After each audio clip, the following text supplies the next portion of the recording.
SIR এর পর প্রথম দফার চূড়ান্ত ভোটার তালিকা ইতিমধ্যেই প্রকাশিত।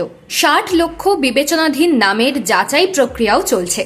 এরই মধ্যে রাজ্যে হাজির নির্বাচন কমিশনের ফুল বেঞ্চ। সাধারণভাবে ফুল বেঞ্চ রাজ্যের ভোট প্রস্তুতি খতিয়ে দেখে যাওয়ার পরই নির্বাচন ঘোষণা করে দেওয়া হয়। এসআইআর প্রক্রিয়ার অসম্পূর্ণতার পরিপ্রেক্ষিতে ব্যতিক্রমী কিছু না ঘটলে এবারও অচিরেই ভোট ঘোষণা হয়ে যাওয়ার সম্ভাবনা। কিন্তু অনেক আগে থেকে উদ্যোগ নিয়েও এখনো জোটের জট কাটিয়ে উঠতে পারল না বামফ্রন্ট আইএসএফ। অবশ্য এক্ষেত্রে আইএসএফ এর তেমন কোনো ভূমিকা নেই। মূলত ফ্রন্টের অন্দরে জটিলতার কারণেই চূড়ান্ত করা যাচ্ছে না প্রার্থী তালিকা।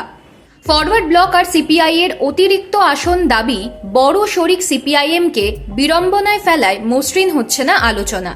এই পরিস্থিতিতে সিপিআইএম এর উপর চাপ বাড়িয়ে চিঠি দিয়েছেন ইন্ডিয়ান সেকুলার ফ্রন্টের চেয়ারম্যান নওশাদ সিদ্দিকী। প্রথম থেকেই জোটের ব্যাপারে আন্তরিক হলেও অপেক্ষা করে করে ক্লান্ত নওশাদ এবার জানিয়ে দিয়েছেন, দ্রুত জোট চূড়ান্ত না হলে একতরফাভাবেই ৪৪ আসনে প্রার্থী ঘোষণা করে দেবে তারা। প্রাথমিকভাবে ৭০ আসন দাবি করলেও পরে আলিমুদ্দিনে আলোচনায় ৪৪ আসনে নেমে এসেছেন নওশাদ।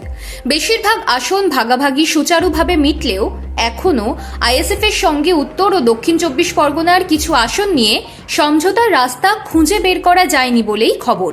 তবে নওশাদ বামফ্রন্টকে বুঝিয়ে দিয়েছেন, যে আসনে তাদের ভালো ফল করার সম্ভাবনা আছে সেই আসন কোনোভাবেই তারা হাতছাড়া করতে চান না। এই পরিপ্রেক্ষিতে জানা গিয়েছে, জোট চূড়ান্ত না হলেও সদ্য রাজ্য কমিটির বৈঠকে বসে তাদের প্রার্থী প্রায় চূড়ান্ত করে ফেলেছেন নওশাদরা। যে ৪৪টি আসনে তার দল প্রার্থী দেবে সেই সমস্ত কেন্দ্রে এখন থেকেই প্রার্থীদের নামিয়ে দিতে চান নওশাদ।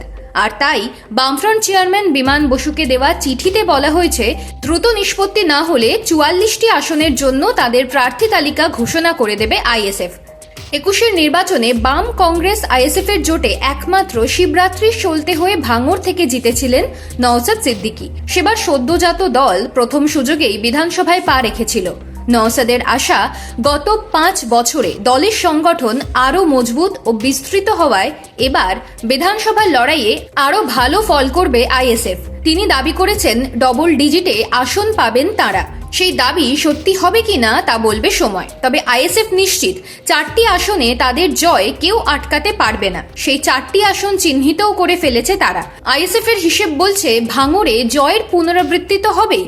এর পাশাপাশি উত্তর ২৪ পরগনার দেগঙ্গা, দক্ষিণ ২৪ পরগনার ক্যানিং পূর্ব আর মুর্শিদাবাদের হরিহরপাড়া কেন্দ্রে আইএসএফ এর জয় পতাকা ওরা স্রেফ সময়ের অপেক্ষা। বর্তমানে ভাঙড় বাদে ৩টি আসনই রয়েছে শাসক দল তৃণমূল কংগ্রেসের হাতে। নিজেদের শক্তি, এসআইআর এর প্রভাবে ভোটারের নাম বাদ যাওয়া, এই সমস্ত হিসাব করে আইএসএফ এর ধারণা, ভাঙড় ধরে রাখা তো বটেই, অন্য ৩টি আসনও তারা তৃণমূলের হাত থেকে ছিনিয়ে নেবেই। তবে অঙ্ক যে সহজ হবে না তা ভালো করেই জানেন নওশাদ। অভিষেক বন্দ্যোপাধ্যায় দক্ষিণ ২৪ পরগনা থেকেই শুরু করেছিলেন বিধানসভা নির্বাচনের জন্য কর্মী সভা। সেই মঞ্চ থেকে তিনি বলে দিয়েছিলেন, সব আসনই এবার তাঁর চাই। যা শোনার পর নওশাদের সবচেয়ে বড় প্রতিদ্বন্দ্বী শওকত মোল্লা কিন্তু ঝাঁপিয়ে পড়েছেন। ফলে টক্কর সমানে সমানে দিতে পারবেন কিনা আইএসএফ সেটাও মাথায় রাখতে হবে। তাই জোরদার প্রার্থী চাই যেমন, তেমনই চাই তুমুল প্রচার।